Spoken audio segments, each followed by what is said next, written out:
Hola muchachos, buenas tardes. ¿Cómo están? Hola, profe. Bien, bien. ¿Y usted? Bien, gracias.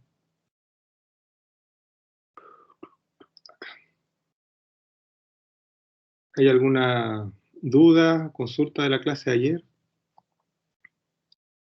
¿Se han podido revisar el video? ¿Si habrán encontrado algo anormal?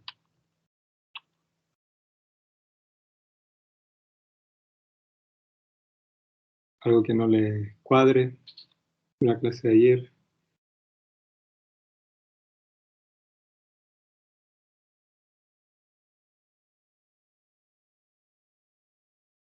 ¿No? ¿Ninguna consulta? Bueno, ayer vimos, recuerden, las fases presentes en la pasta de hormigón.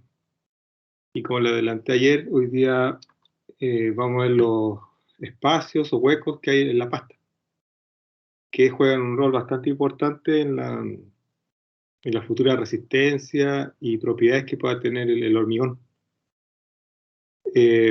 Así como las fases tienen un rol importante, estos huecos también tienen un rol importante en las propiedades. Y también lo que ya vamos a ver en la clase del lunes, la zona de transición. ¿Y qué une estos tres grandes tópicos que afectan las propiedades del hormigón? Es el agua. Siempre en en estos tópicos está involucrada el agua, ya sea como un reactante, como un facilitador de que ocurra la reacción, o como medio de transporte. ¿Ya?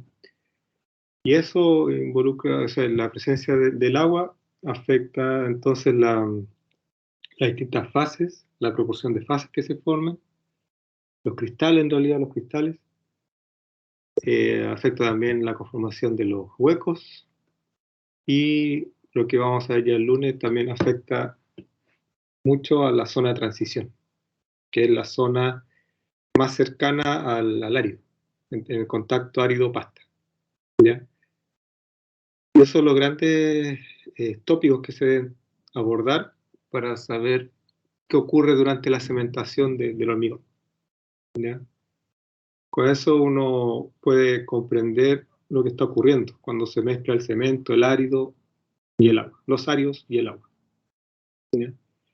Y después, para cerrar el tema, vamos a ver los aditivos. ¿Ya? Entonces, ahora nos tocaría ver hoy día los huecos en la pasta, mientras se van incorporando sus compañeros.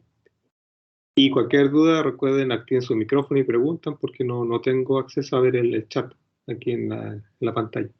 Profe, Sí, dígame. lo que pasa es que se abrieron 2 reuniones y hay como 20 personas en la otra. Yo activé la que estaba en el calendario. Ah, Díganle a los otros que se cambien, ya. porque debe aparecer esta reunión en el calendario de ellos.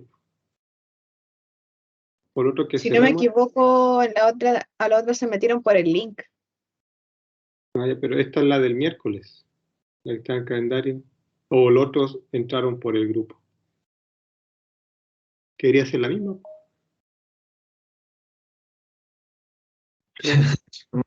¿No?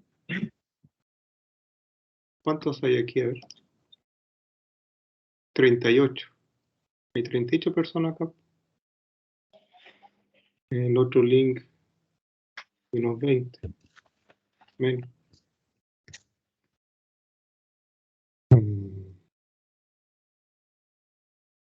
Creo que se cambian.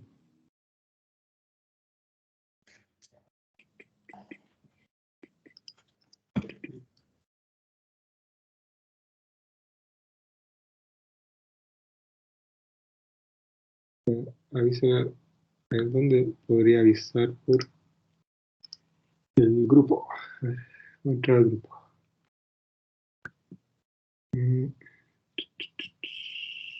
Aquí está Teams.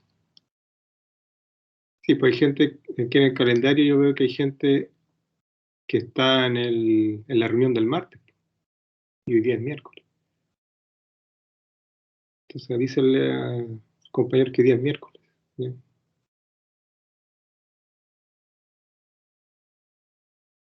Me voy a mandar un mensaje por acá. Esta es. Sí, pero en otra hay 6 personas. Ahora 5. Deberían ir saliendo.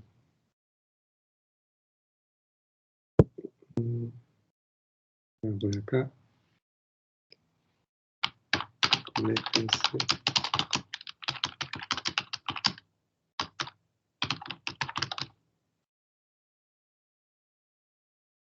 Soy acento. Profe, ¿Sí? ya avisó a una compañera por el grupo por si acaso. Ay, sí, quedan 4 en el otro. Ya, esos 4 se irán a conectar. Ahí. Ya, volviendo acá. ¿Dónde está? Vamos a compartir de nuevo. Ahí sí. Ahí está. Entonces, les había mencionado la importancia de los huecos de la pasta, que van a afectar las propiedades del futuro hormigón. Entonces, hay un diagrama que está expuesto aquí en la diapo, que indica los diferentes tamaños y tipos de huecos y partículas que hay en la pasta. ¿Ya? Se fijan acá lo más pequeño, que está en el orden de 1 nanómetro. A esa escala está el espacio entre interpartículas laminares. El espacio entre las láminas que vimos ayer. Eso a un nivel de 1 nanómetro. Ya después, si se fijan acá, entre 10 nanómetros y 1000 nanómetros están los vacíos capilares. Ya todo esto los vamos a ir viendo ahora durante la clase, los vacíos capilares. Después, entre un micrómetro o 1000 nanómetros y 4 micrómetros o 4000 nanómetros. Aquí está la agregación de partículas de CS4. ¿Ya? Y también está en ese rango los cristales hexagonales de hidróxido de calcio, que son las partículas que vimos ayer. También las vimos ayer. Ya después, un poco más grande, después acá las burbujas de aire incluido están en el rango de 100, unos 80, 60, más o menos 60 micrómetros hasta 1 milímetro. Tamaño de burbuja de aire que se incorpora a la pasta. Burbujas de aire. Después, entre 1 milímetro y 4 milímetros, vacíos de aire atrapado que quedan en la pasta. O sea, eso ya es visible. Eso es lo que uno aprecia a simple vista. ¿Ya? Y acá está indicado el espacio máximo del aire incluido para durabilidad a la acción de congelamiento.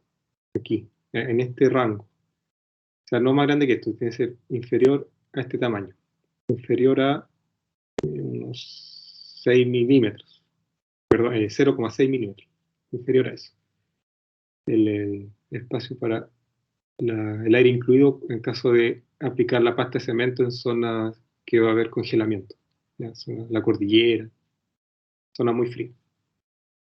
Entonces, ese rango, eso es lo que vamos a ir viendo hoy día en la clase. Estos vacíos capilares, estas burbujas en que afectan, los espacios que quedan entre medio de la pasta, estos vacíos, vamos a ir viendo. Pero este es el rango de tamaño que están estos huecos y comparado con las partículas que vimos ayer. ¿Bien? Entonces, hay tipos de huecos que son el espacio entre las capas, en el HSC, los huecos capilares y los huecos de aire. Ahí vamos viendo estos tres tipos de huecos. Profe, Dígame. al vibrar la pasta, ¿puedo eliminar esas impurezas de la composición? Es que no son impurezas, son, a ver, lo que le decía ayer, mientras más homogénea y perfecta sea la mezcla, se va a encontrar o se va a producir una mezcla con cristales homogéneos y se van a facilitar las reacciones para que se generen los cristales que deberían estar y no se saturen en los que pueden dañar las propiedades. Y para el caso del aire es lo mismo. Si hay una mezcla perfecta, en esa mezcla eso no está ocurriendo al vacío. O sea, obviamente está mezclando agua, áridos y cemento. Pero en ese movimiento que está ocurriendo en la mezcla dentro del trompo, hay aire. Y el aire queda ahí atrapado entre medio de la mezcla. ¿Ya? Entonces, después ya cuando se deposita esa pasta, ya después es lo que dice bueno, hay que vibrarla para facilitar que si quedaron burbujas o espacios de aire muy grandes, con eso salen al vibrar. O sea, van saliendo de a poco y se minimiza la cantidad de burbujas grandes, de espacio, lo que está acá al principio. Esto, vacío de aire atrapado. Eso es perjudicial. Entonces eso es lo que se elimina con el vibrado. Las burbujas van a estar apareciendo siempre debido a las mismas reacciones que ocurran, o pequeñas burbujitas que quedan atrapadas y van a ir saliendo a poco por la temperatura, como son más livianas, menos densas, se van por la mayor temperatura que hay en la pasta que en el ambiente. Pero lo que uno saca con el vibrado serían los vacíos de aire atrapados. Esos que son aire de gran tamaño, pues entre 1 y 4 milímetros. O sea, simplemente. Entonces, un autor, Powers, supone que este espacio, que el de las HSC, que eran los más pequeños, que están acá, al principio, ahí, estos de acá, están entre 18 angstrom y son el 28% de la porosidad del HSC sólido. ¿Ya? Eso es lo que ha determinado este autor. Y otros autores dicen que el espacio en realidad está en un rango, no un valor tan fijo exacto de 18, sino que está en un rango de 5 a 25, que es lo más cercano a lo más posible.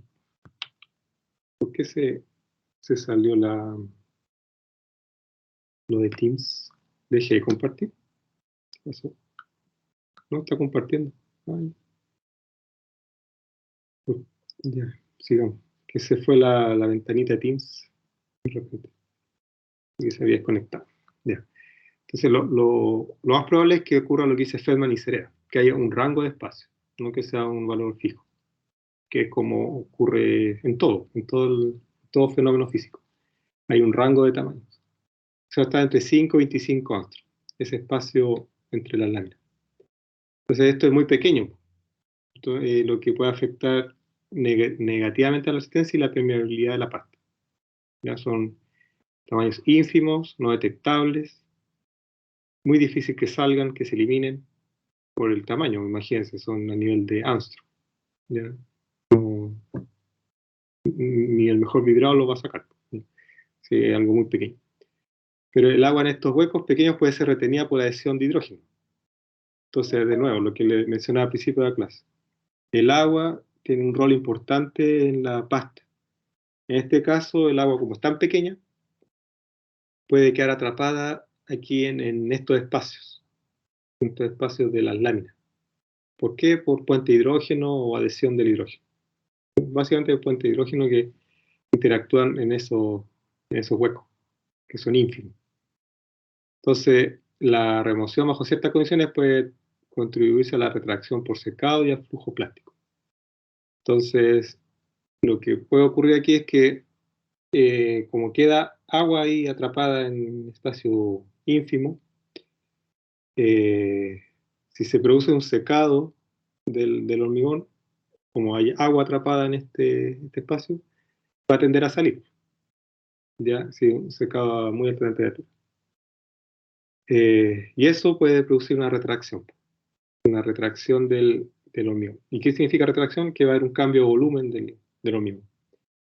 Y cambio de volumen se traduce en que se pueden producir fracturas debido a que se producen tensiones internas. ¿Ya? Entonces, siempre cuando hablemos de retracción o cambio de volumen interno del material, eso se traduce directamente a tensiones y a futuras fallas por roturas internas, por ese cambio de volumen interno. Entonces afecta eso. El otro, los huecos capilares, que son el espacio que no está llenado por los componentes sólidos de la pasta y tiene forma irregular. Son los huecos capilares. En el volumen total de una mezcla agua-cemento permanece constante durante la hidratación y la densidad promedio de los productos de hidratación de la masa, los productos de hidratación, es considerablemente menor que la densidad del cemento Portland anhidro. Entonces, se estima que 1 centímetro cúbico de cemento requiere 2 centímetros cúbicos de espacio para acomodar los productos de hidratación. Y ahí juegan un rol importante los huecos capilares. Ya porque lo que se estima es este valor. O sea, en el diseño está hecho para que ocurra esto. Ya que por cada centímetro cúbico de cemento hayan 2 centímetros cúbicos de espacio para que ocurra la hidratación. Y eso también se facilita con la presencia de los huecos capilares, ya que van a permitir que en esos huecos capilares ocurran estas reacciones de hidratación. ¿Ya? Porque imagínense que está ocurriendo esta mezcla, agua, cemento, áridos, y hay zonas que traten de imaginarse bien esta mezcla y que hay agua libre, o sea, hay agua que no está mezclada con nada. Esa agua que está libre va a tender a irse a huecos o espacios que hay en esta mezcla, para poder ahí difundir y se ocurran las reacciones de hidratación. Entonces, esta hidratación del cemento, que es cuando el espacio originalmente ocupado por el cemento y el agua, está siendo cada vez llenado por los productos de hidratación, que es lo que vimos ayer. O sea, inicialmente hay cemento y agua por separado. Pero ya ese espacio que ocupaba el cemento, solo el cemento, después lo empieza a ocupar los productos de hidratación. Y ese reemplazo va ocurriendo durante el mezclado, hasta que se logre el mezclado perfecto y ya esté todo homogéneo. Eso va ocurriendo a poco. Ya que donde había cemento y agua, ahora va a haber un producto de hidratación. ¿Ya? O sea, está todo hidratado. Todas las partículas originales de cemento están hidratadas. Entonces el espacio que no está ocupado por el cemento o por los productos de hidratación, van a ser esos huecos capilares. ¿Ya? Imagínense eso, la pasta en sí, que ya quedó lleno de productos de hidratación, pero obviamente va a haber espacio entre medio. Ya, pues esos espacios que quedan entre medio son los huecos capilares. ¿Ya? Y eso está determinado por la distancia original entre las partículas de cemento en la pasta fresca y el grado de hidratación de cemento. Es decir, de la relación agua-cemento. Que eso es un dato clave cuando hagan el diseño de la pasta, del hormigón, con el profe Juan Vilch y Juan Figueroa. Los diseños que van a hacer se van a basar en esa relación agua-cemento. 0,7, 1,1, no sé, ahí lo van a ver con ellos, la relación agua-cemento. Porque de acuerdo a esa relación agua-cemento es la futura resistencia mecánica que pueda tener el hormigón. ¿Ya? Entonces, el por qué se genera esa resistencia. Aquí hay un por qué. ¿Por qué es importante esa relación agua-cemento? Porque aquí indica que esa relación fija también el grado de hidratación que pueda tener el cemento y la formación de huecos capilares. Entonces, por eso es importante esa relación agua-cemento y las futuras propiedades que pueda tener el hormigón. ¿Ya? Es porque esa relación agua-cemento está de acuerdo a las posibles reacciones que vayan a ocurrir y formación de huecos capilares, ¿ya? Y no puede quedar saturado de huecos capilares porque si queda un hormigón muy poroso, vámonos al caso extremo, lleno de poros, va a ser poco resistente. Porque, a ver, imagínense, a ver, bueno, una esponja. Pues. La esponja tiene lleno de cavidades y en las cavidades hay paredes alrededor. Ya, entonces, la resistencia para que ese material no ceda, o sea, no se rompa, la están ejerciendo las paredes de los poros. Mientras que si hay pocos poros, o sea, un material muy denso, la resistencia está en el material completo. O sea, a ver, el muro de ese poro ahora es muy ancho. Eso es más ancho el muro del poro que el mismo poro, cuando es muy denso. Entonces toda la resistencia está en el material en sí. Mientras que si es muy poroso, las paredes de los poros son los que resisten. Y obviamente resisten mucho menos. ¿Ya? Si imagínense un espesor de poro ya, a 1 milímetro. No va a resistir. ¿Ya? Entonces, eso también es clave ese dato, que no puede ser tampoco muy poroso. Si quieren un hormigón orientado a que tenga una alta resistencia mecánica, porque si es un hormigón netamente arquitectónico, o sea, que puede ser para un banco o, no sé, algo arquitectónico, pero no estructural. Ahí da lo mismo que esté con muchos poros. O incluso si es para el suelo, conviene que tenga muchos poros para que se produzca la filtración del agua en invierno. En caso, no sé, de vereda, cosas. Ahí conviene que sea poroso. Depende, pues, si pasan vehículos por ahí, ya de nuevo, o sea, no tiene que ser poroso porque se va a romper, pues, pasa un auto y se rompe. Pero si es simplemente para que pasen personas, peatones, eh, ahí sí no hay problema en que sea poroso. Entonces, en pastas bien hidratadas, de baja relación agua-cemento, los huecos capilares pueden variar de 10 a 50 nanómetros. Y cuando son pastas de alta relación agua-cemento, los huecos pueden ser tan grandes como de 3 a 5 micrómetros. Eso es grande, pues en tamaños de microestructura, eso es gigante, 3 a 5 micrómetros, en el mundo de la microestructura. En la figura se demuestra la distribución típica del tamaño de los poros de varias muestras de pasta de cemento. ¿Ya? Aquí, bueno, la típica técnica de intrusión de mercurio para ver la porosidad de los materiales. Aquí está el diámetro de poro versus la penetración del mercurio. Y ahí la relación agua-cemento. WC, relación agua-cemento. Entonces, si se fijan, mientras mayor la relación agua-cemento, mayor la penetración de mercurio, o sea, mayor porosidad. Y también mayor porosidad, o sea, el diámetro poro va a aumentar. El diámetro poro tiene una mayor distribución de tamaño, o sea, un mayor rango para mayor relación agua-cemento. Con una relación agua-cemento baja, el rango de tamaño es más chico, pero son poros más grandes. Y acá, comparado a los distintos días, o sea, los 28 días, a los 90 días y un año. Cómo va cambiando, va disminuyendo la intrusión del mercurio, o sea, para ver la distribución del poro. Y el tamaño de poros también se va acortando. Los primeros 28 días con un rango bastante amplio. Y después de un tiempo, el tamaño de poro se empieza a reducir. Eso porque después de 90 días, esos poros se empiezan a tapar. Los más pequeños se tapan. Y ya entre 3 meses y un año hay poca diferencia. La gran diferencia está aquí en los primeros 3 meses, ya que la porosidad disminuye por contacto con las condiciones ambientales. Y esto para la relación típica de agua-cemento 0,7, o bastante clásica, ese 0,7, agua-cemento. Después, huecos capilares, que tenemos que la distribución de tamaño de los poros no la porosidad capilar total, es un criterio más adecuado para evaluar las características de los huecos capilares. ¿Ya?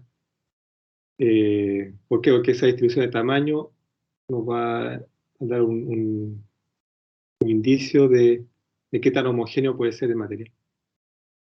Puede ser todos los poros muy grandes, pero si son todos grandes, bastante homogéneo. Pero si hay una gran dispersión, o sea, como acá, un gran rango de tamaños y un material bastante heterogéneo. Lo recomendable o mejor sería que fuera un rango pequeño. Porque aquí va de 10.000 Armstrong hasta 200 Armstrong. Un rango gigante de tamaño, de distribución de tamaño.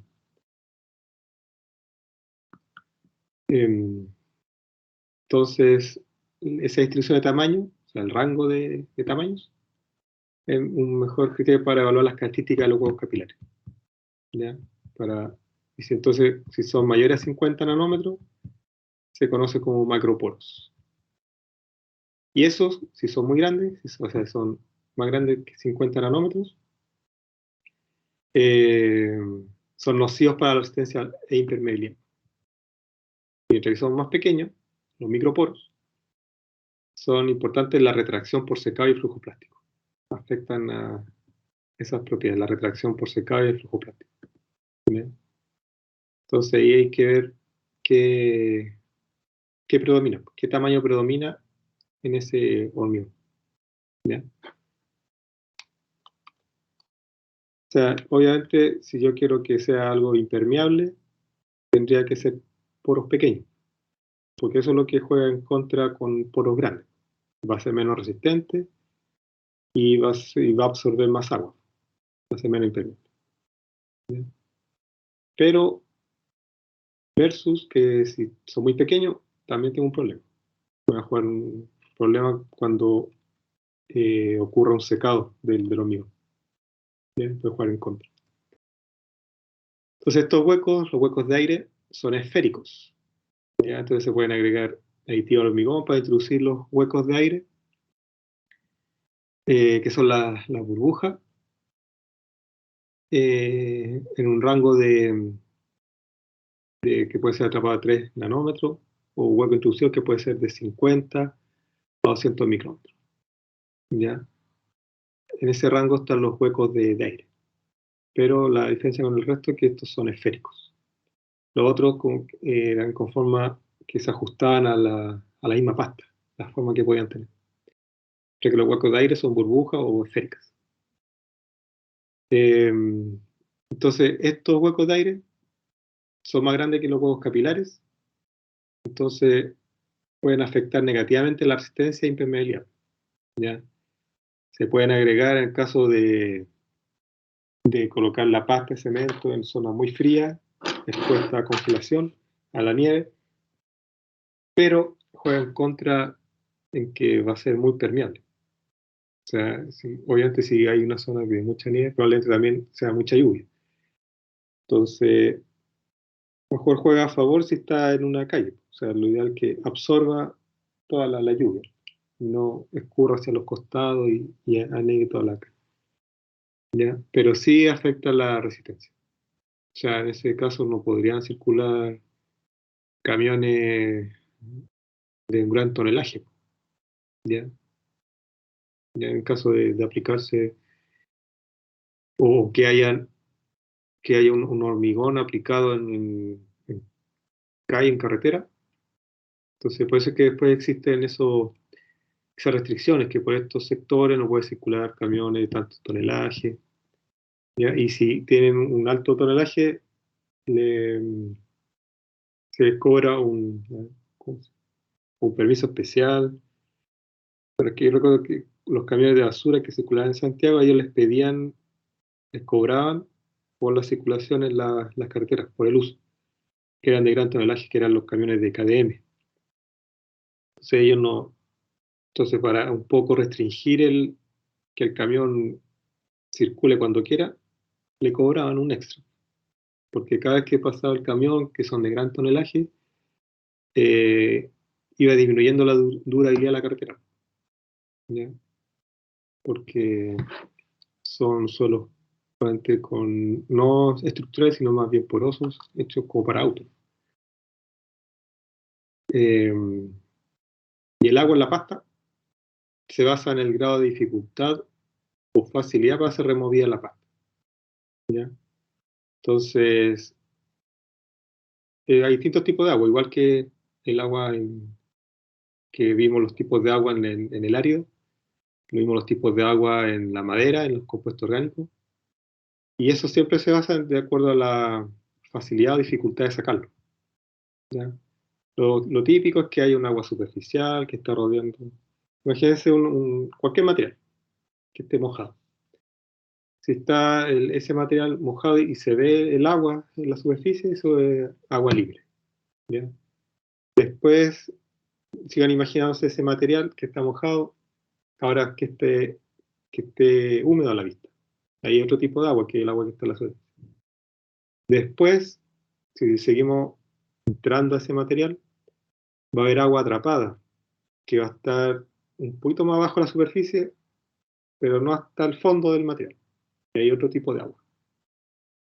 Después ya está el agua que ya está más en la parte interna del material, y que es bastante difícil que salga. Y ya finalmente está el agua estructural, o sea, el agua que está ligada al material. Y eso con mucha energía habría que sacarlo. ¿Qué es lo que ocurre en el secado de la madera?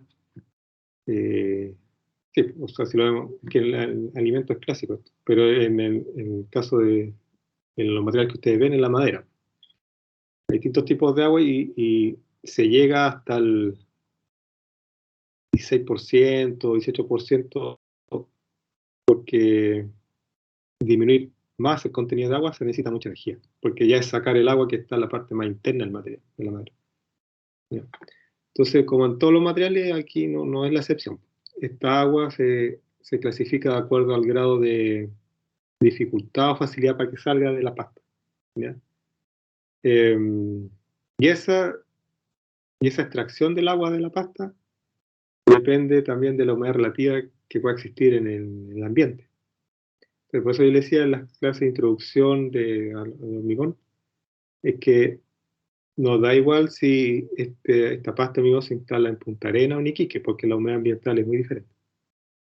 Y entonces esa humedad ambiental, si es muy alta, va a retardar la exudación del agua, de la pasta.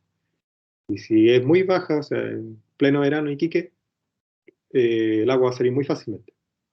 Y probablemente vamos a perder mucha agua de esa pasta y no van a ocurrir las reacciones que deberían ocurrir, las reacciones de hidratación. Entonces, no sé, en la zona central lo que se hace, no sé si han visto o han hecho en su casa cuando hacen, no sé, un pasillo de hormigón o una vereda. El maestro, ustedes le han puesto un plástico encima en verano, porque para que el agua no se evapore tan rápidamente, sino que haya una exudación del agua controlada.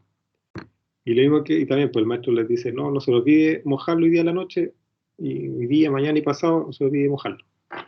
Por lo mismo, para mantener un grado de humedad estable y que vayan ocurriendo las reacciones de hidratación. ¿Ya? Los análisis que hacen en el laboratorio ustedes lo hacen con mezcla curada. Y eso es, hacen la pasta, la echan en un molde y la colocan en una piscina, o sea, bajo el agua. Y después de eso pasan 28 días y miden la resistencia. Como para asegurarse de que la pasta no pierda el agua con la que se diseñó. ¿Ya? O sea, se cura y después se mide la resistencia de acuerdo a eso. Ese es el curado. Entonces el agua es bastante importante y se mide y se clasifica de acuerdo a lo difícil que sea sacarla de la pasta. ¿Ya? Entonces, además del vapor, en los huecos vacíos llenados con agua, ya existen otras. Existe el agua capilar, existe el agua absorbida, existe el agua entre capas y el agua químicamente combinada, que es lo que les mencioné. Esos son los nombres ya más característicos asociados a la pasta cerámica. Pero la idea básica es la misma para cualquier material que exista, que tiene agua. Hay un agua superficial, otra un poco más interna, otro que está en el punto frío del material y ya la que está ligada. Se va viendo de una.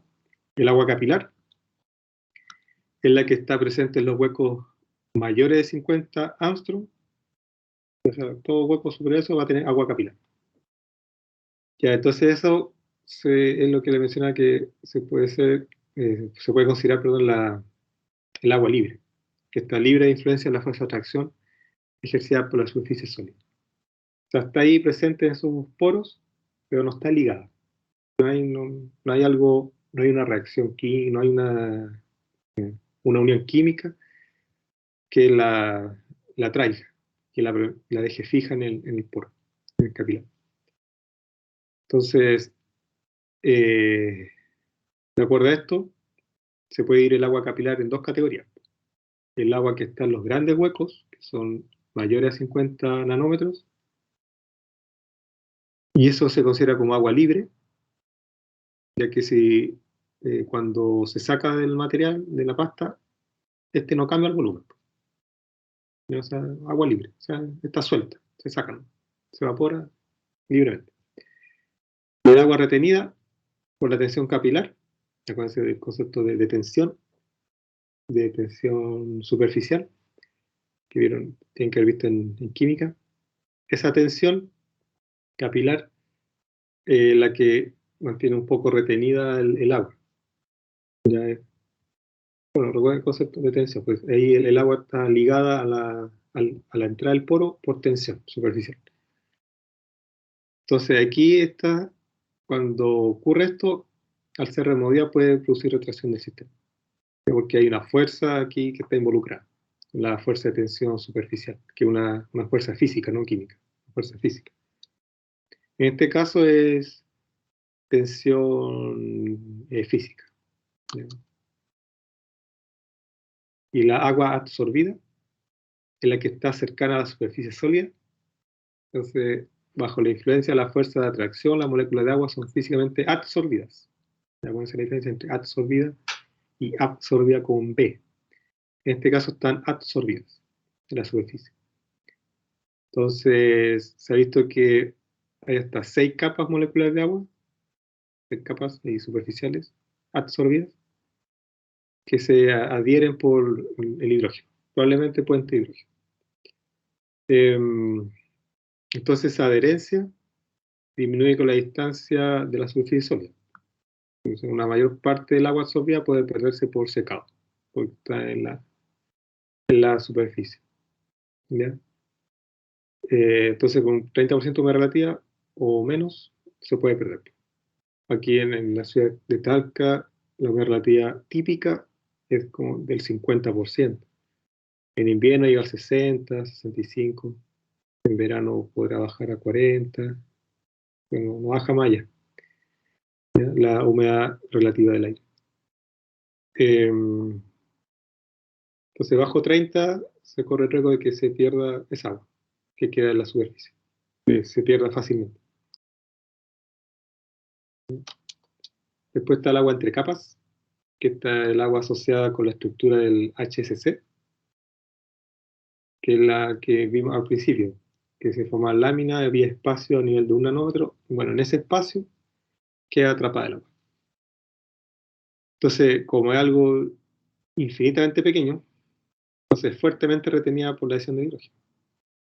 ¿Ya? Entonces ahí solamente se pierde esa agua por secado, por un secado artificial. O bajo el 11% de humedad relativa, que sería una zona muy seca, pleno desierto, una humedad bajo del 11%. Ahí pierde el agua entre capas, de forma natural. ¿Ya? Entonces, al perder esa agua, ¿qué se produce? Una contracción. Y eso ya lo que le decía, un cambio de volumen interno se va a traducir en tensiones internas y futuras fallas internas. Después, el agua químicamente combinada es la que forma como una parte integral de la estructura. O sea, está ligada propiamente tal a los componentes del cemento. Entonces pueden ser los productos de la hidratación del cemento. Eso son el agua químicamente combinada. Entonces esta obviamente no se pierde por el secado porque hay una unión química entre el agua y los componentes del cemento. Entonces como se forman estos hidratos,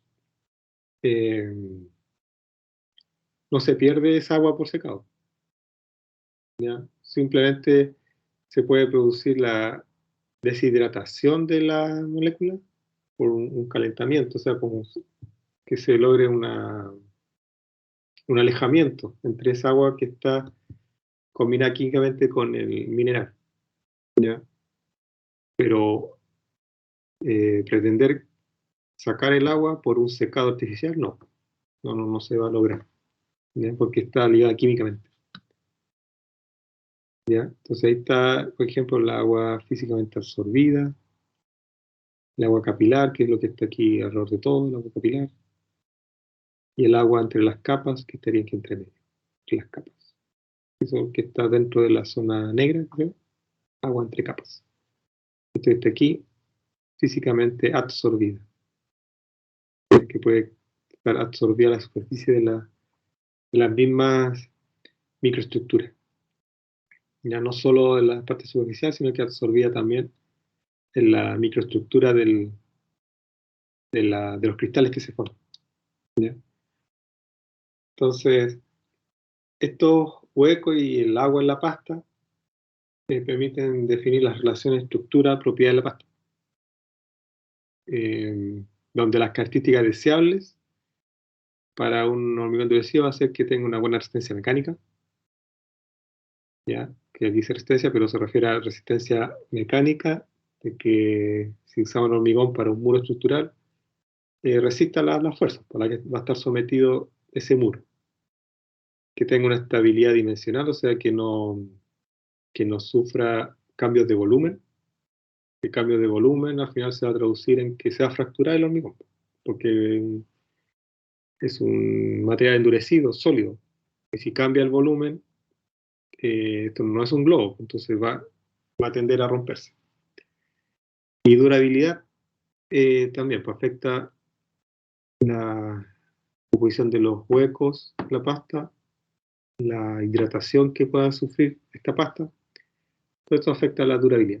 Es decir, lo que se pretende en ingeniería es que el hormigón sea resistente, que no cambie sus dimensiones y que sea durable. Eso es lo que se pretende en ingeniería y para eso ustedes hacen el diseño de la pasta, del hormigón. ¿Bien? Pretendiendo eso, que sea un futuro hormigón resistente, estable y durable. ¿Bien? Entonces esas características, que son las deseadas, se van a ver afectadas por la propiedad de la pasta.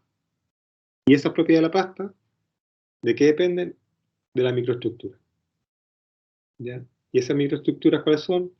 El tipo de microestructura, o sea, el tipo cristal, la cantidad de microestructuras, la cantidad de hidróxido de calcio, por ejemplo, o la cantidad de HSC, la proporción entre ellos, la distribución de huecos, ya, o sea, si hay una amplia gama de distribución de huecos o un rango pequeño, y distribución de sólidos que pueden existir dentro de la misma microestructura. Todo eso afecta a lo que uno ve a simple vista, la resistencia, el cambio de volumen y la durabilidad. ¿Ya? Pero todo eso tiene explicación en la microestructura. Entonces, si comprenden lo que está ocurriendo en la formación de la pasta, van a poder entender por qué se logra tal resistencia, si es estable dimensionalmente, si es durable. ¿Ya?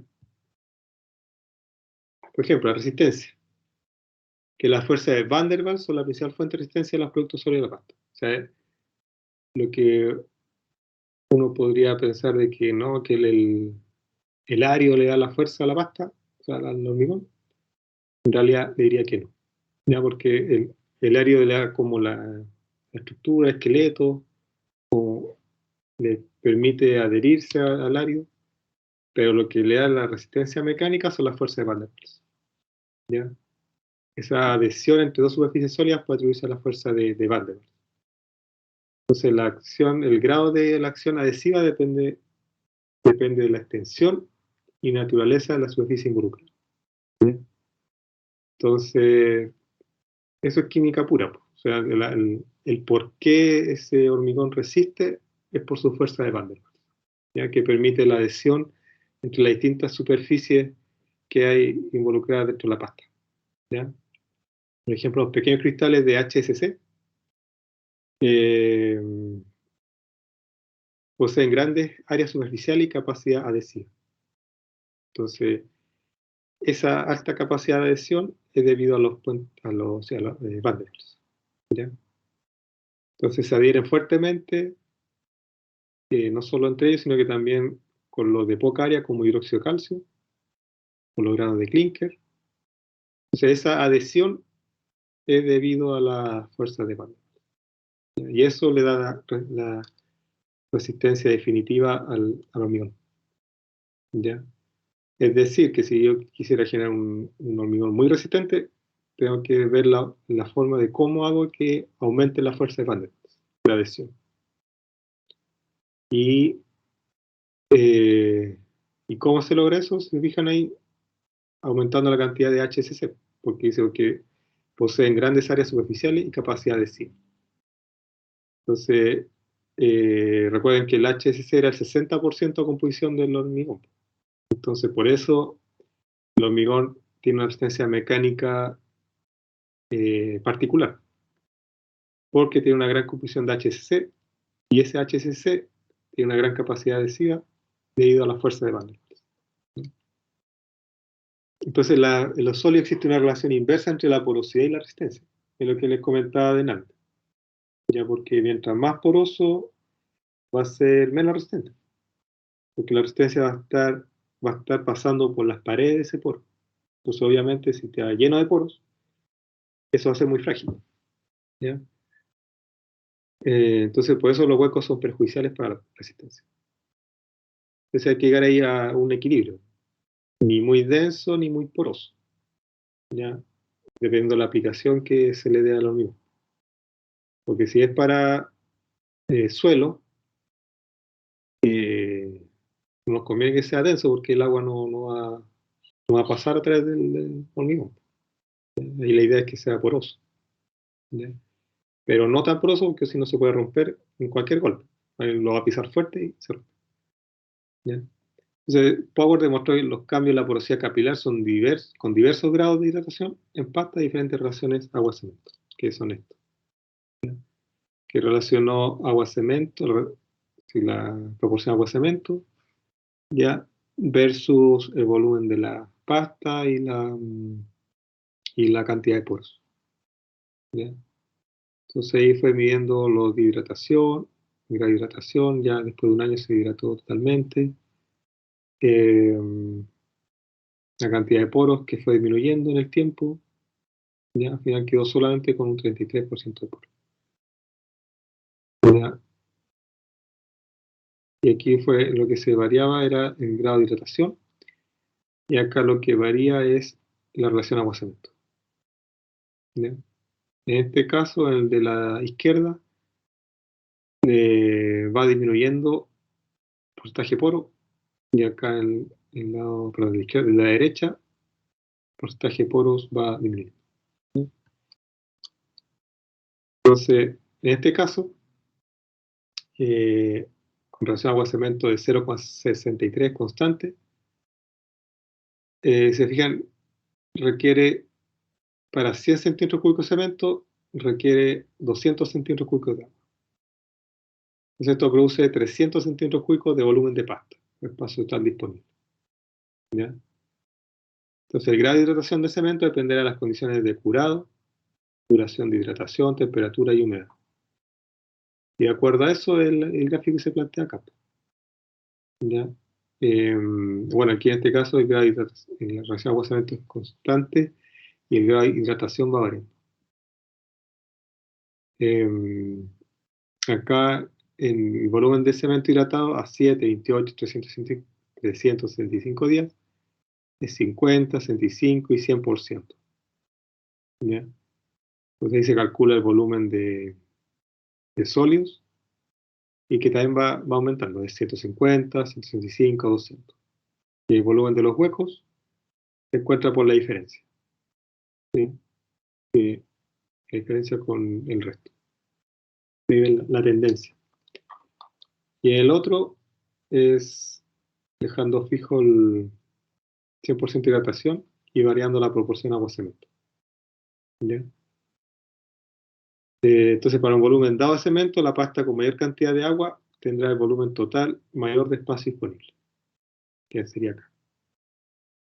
Entonces, después de completarse la hidratación, todas las pastas contendrán la misma cantidad de producto sólido, o la misma cantidad de sólido, pero la diferencia va a estar en el espacio, que el de 0,4 va a terminar con menos volumen, y el que el 0,7 con mayor volumen de huecos.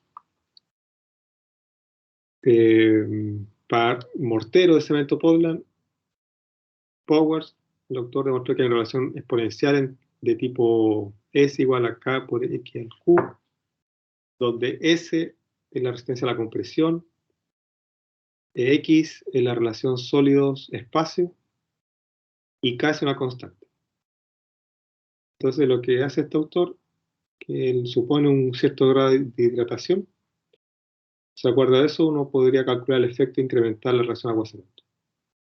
¿Ya? Primero sobre la porosidad y después sobre la resistencia, utilizando la fórmula de Powers, que sería esa ecuación, y esta es la gráfica de la ecuación. Entonces, para ese rango de agua-cemento, que es probablemente el que ustedes van a trabajar con los profesores, entre los 0,7, en ese rango, aquí se cruzan las curvas que indican la permeabilidad versus resistencia, como la curva de oferta-demanda de economía. Aquí cruzan las curvas de permeabilidad y la curva de resistencia. Y ahí en ese rango tendrían que trabajar, ¿sí? Donde hay una buena combinación de permeabilidad y resistencia, de acuerdo a la curva a la ecuación de Powers. ¿Sí? Y de acuerdo a eso, también en ese rango estaría la porosidad capilar. Pero la estabilidad dimensional se refería a que no hubiera un cambio de volumen. O sea, lo ideal es que el hormigón no cambie, o sea, no se expanda ni se reduzca. ¿Ya? Entonces, eso se puede dar en caso de que absorba mucha agua o pierda mucha agua. Ahí pueden ocurrir esos cambios de volumen. ¿Ya? Entonces, hay un autor que relaciona el cambio de volumen con la retracción por secado. Bueno, que esta es la típica curva de secado, que va midiendo la cantidad de agua y pérdida de agua. La pérdida de agua versus la humedad relativa. Entonces, obviamente, mayor humedad relativa, menor pérdida de agua. Menor humedad relativa, mayor pérdida de agua. ¿Ya? Entonces, eso es un factor importante a considerar cuando toque colocar la pasta de cemento en obra. Fijarse si están en condiciones de una humedad relativa típica o están en condiciones diferentes. O sea, si hay mucha neblina, eso implicaría una humedad relativa bastante alta. Ese dato no se puede dejar pasar si están incorporando la pasta a esas condiciones. Ya estoy terminando. La durabilidad se refiere a cuánto va a durar la pasta que usted diseña.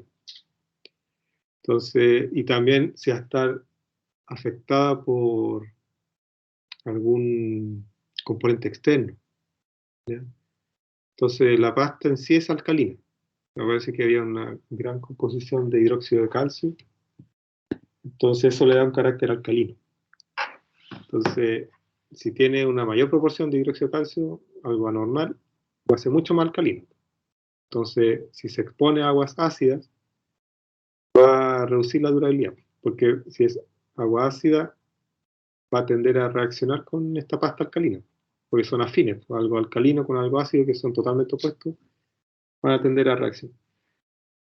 ¿Ya?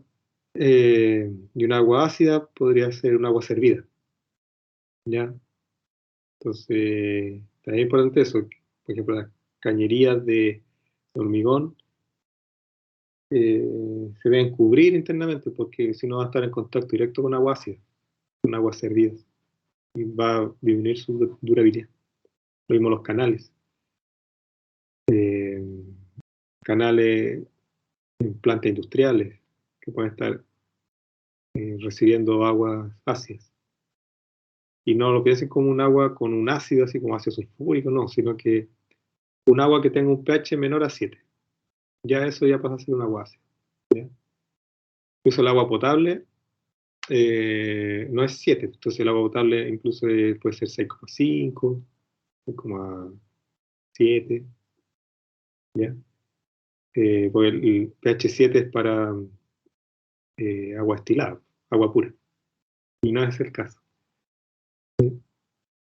Entonces, y como la pasta de cemento se hace con agua potable, probablemente ahí, si esa pasta es muy alcalina, va a reaccionar. ¿Sí? Entonces hay que saber bien también con qué agua se mezcla. Qué tan ácida es esa agua que están usando. Porque también es diferente el agua potable de Arica que de Coquimbo, Talca y de Aysén. Todas cumplen con la calidad de la normativa, pero si ustedes simplemente prueban el agua de distintas regiones, tiene sabor diferente. Y eso es un indicador de que tienen algo diferente. Por ejemplo, puede ser el pH, o una tiene más minerales que otra. ¿Ya? Entonces, también es importante tener en cuenta eso. Si ustedes después en el futuro van a trabajar a Calama, por ejemplo, es saber qué tan ácida es esa agua, qué composición tiene esa agua, qué tan dura es esa agua, que esa agua es dura. ¿Ya? Porque tiene más sales, mayor contenido de sales, tiene mayor dureza. Entonces también es algo importante a considerar, no dejar todo al azar de que simplemente mezclo agua con cemento y listo. No, hay que cuestionarse, pensar qué agua estoy usando para hacer mezcla, qué condiciones tiene esa agua.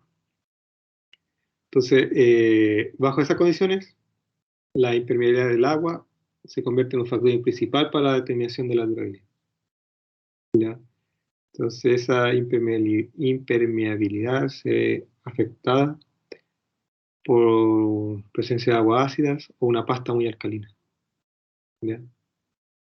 Y la impermeabilidad es algo muy preciado, sobre todo si el hormigón es para un muro, lo ideal es que sea impermeable. Pues, o sea, nadie quiere que apenas llueva, el muro traspase toda el agua hacia el interior de la casa o hacia el interior del edificio. Entonces, una condición deseable, casi bien de exigencia, que sea impermeable, sobre todo si es un muro. Nadie quiere que el agua pase a través del muro. O que se sienta húmedo, porque al sentirse húmedo ya traspasa la humedad hacia el interior de la casa, se pueden generar hongos se traduce en ¿qué concepto? La proliferación de los hongos, se me fue el nombre.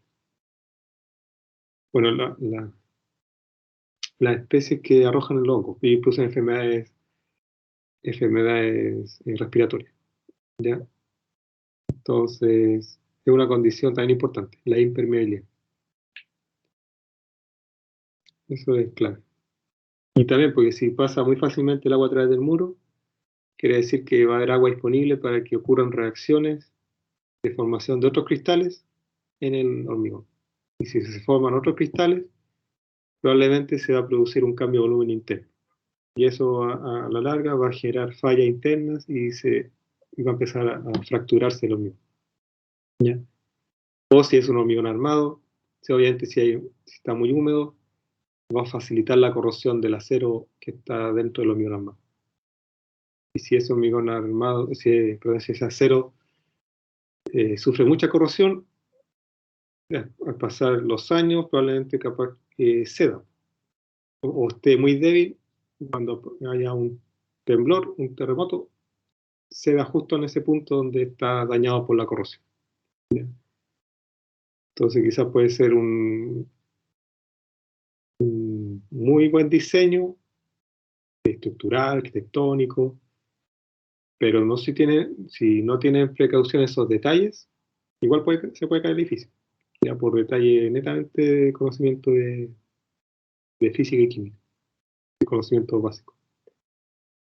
Ya esto es la durabilidad de diámetro poro que puede haber dentro del hormigón y el volumen de penetración del agua. Y una distribución o una forma típica en un plato. Entonces ya la próxima clase, lo que les dije al principio, vemos la zona de transición, que es el punto débil de la mezcla, que es donde se produce la unión entre el árido y la pasta. Entonces ese va a ser el punto débil de la mezcla del hormigón, la zona de transición. Y también vamos a ver los aditivos, cuáles son los más característicos para mejorar las propiedades del hormigón. ¿Ya? Eso para la clase del 31. Escape. Consultas de lo que vimos hoy día. Y ya el primero, creo que ahí era el taller o el repaso. ¿No? Sí, el taller y después había un repaso. Ya, entonces el próximo martes, y ahí cerramos la zona de transición. ¿Sí hay una consulta, Álvaro? Sí, profe. Los talleres son con el mismo grupo que usted designó, ¿no es cierto? Para para todos los talleres. No lo voy a redistribuir, ¿ya? Porque detecté algunos detalles en los grupos. Entonces, lo voy a volver a revolver, ¿ya? Ya, profe, muchas gracias. Ya. Eso, si no hay dudas de los huecos en la pasta, ¿Profe? sigan. Consuelo. Los huecos en la pasta que son de mayor tamaño que 1 milímetro, ¿esos ya se eliminan con el vibrado? Sí, era entre 1 y 4 milímetros, que eran los de, el nombre exacto era vacíos, se llamaban vacíos de aire atrapado. Sí, creo que el vibrado no va a llegar a eliminar los pequeños huecos capilares. ¿Ya? Puede hacer el movimiento o mejorar el mezclado, pero el propósito del vibrado no va a ser eliminar esos huecos capilares, porque son muy pequeños. Se van a reducir probablemente por el mismo movimiento, pero la meta del vibrado es más que nada eliminar los más grandes, los que son a nivel de milímetro, o un poquito más pequeño del milímetro, pero más chico que eso no lo va a eliminar el vibrado. ¿Ya? Ahí lo esencial, lo mismo que decía la clase pasada, lo esencial es hacer una buena mezcla, ¿ya? Y ahí también es clave el diseño que ustedes hacen previamente, ¿ya? Porque si hacen el diseño, ya ahí llegan al laboratorio o hacen la mezcla, y dice ya, yo determiné tanto de cemento, tanto de agua, tanto de arena. Y ya echan todo al tronco y después se dan cuenta de que le falta un poquito de agua. No, ahora le falta un poquito de arena. No, ahora le falta mucho. No, ahí ya se perdió el diseño que ustedes hicieron. ¿Ya? O sea, ya va a ser como un diseño ajustado. Pero la idea es que ese cálculo previo sea lo más cercano a la mezcla definitiva. Y no que tengas que estar agregando de a poquito para ir mejorando, porque se ve que no se está mezclando bien, que le falta cemento. La idea es que con los profesores Juan Vichy y Juan Ferrer vean bien cómo llegar al cálculo correcto, lo más cercano a lo real, para no hacer ese tipo de cosas. ¿Ya? Porque si agregan más agua, por ejemplo, de lo que habían calculado, entonces a lo mejor va a tener mucha agua libre, mucha agua sobrante, que se va a adherir a esos huevos capilares, se van a formar más, se van a producir reacciones de hidratación iniciales, posteriores a no sé, si ya pasó una hora y le echan más agua, pero hace 1 hora ya fueron las reacciones iniciales. Entonces van a estar mezclando compuestos hidratados después de 1 hora con compuestos hidratados que se forman al inicio. Entonces ahí ya queda algo heterogéneo, queda algo bizarro, como mezcla. ¿Ya? Entonces la idea es que después cuando los profesores vean bien cómo llegar al cálculo exacto para no estar haciendo ese tipo de modificación. ¿Ya? Cómo reducir al máximo eso, ese ajuste. Porque para eso son, bueno, sí, dígame, Álvaro. Yo tengo otra consulta, profe. Cuando uno hace el ensayo para comprobar la resistencia del hormigón, ¿se toma compresión o no, profe? El ensayo típico del hormigón es el ensayo de compresión, el de la probeta cúbica. Con los profesores Juan Bicho y Juan Figueroa hacen, no sé si lo iban a hacer, pero ojalá lo hagan, de probetas parece que son de 20, 25 centímetros, creo que son de 20 centímetros de arista. Hacen cubos de ese tipo. Hacen de 20 de 25. Y eso lo ensayan en la máquina de compresión, que aquí en el laboratorio de materiales hay uno análogo y otro digital. El análogo debe tener fácil unos 15, 20 años, y el digital debe tener unos 5 años, que está conectado a un computador.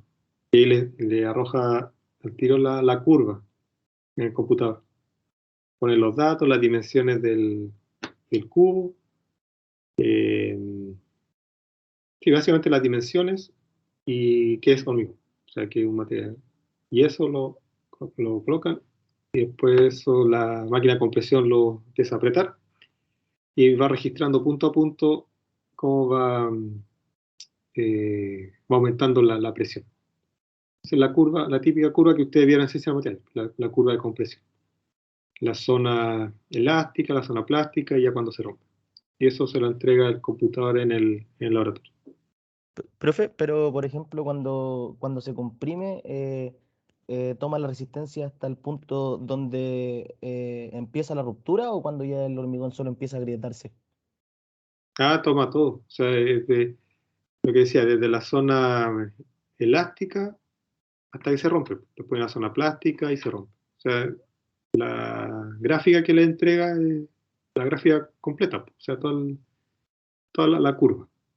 Ya cuando está desmoronándose, ya no marca nada, porque ya obviamente está roto. Pero se encuentra el pic, el típico pic de la zona plástica, y ya después baja bruscamente cuando ya empieza a desmoronarse. Pero entrega la curva completa, en el gráfico de compresión. ¿Ya? Y de ahí usted, bueno, el mismo computador, o sea, el mismo software le entrega el módulo de Young, con los datos que se colocaron. Le entrega todo. ¿Ya?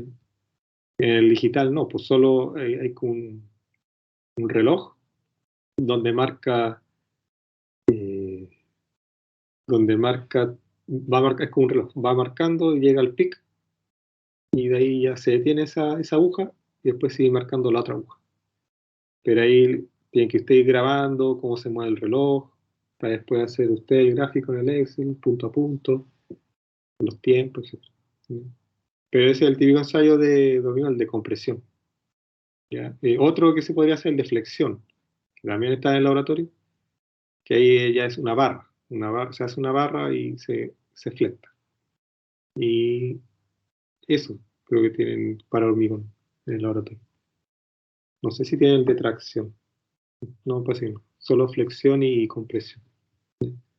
Muchas gracias, profe. Ya, pues muchachos, estamos viendo el martes. Y ahora paso esto a PDF, lo subo al LMS y descargo el video y lo subo al Drive. Ya, de aquí a las 4:30. No, todavía dejo grabar.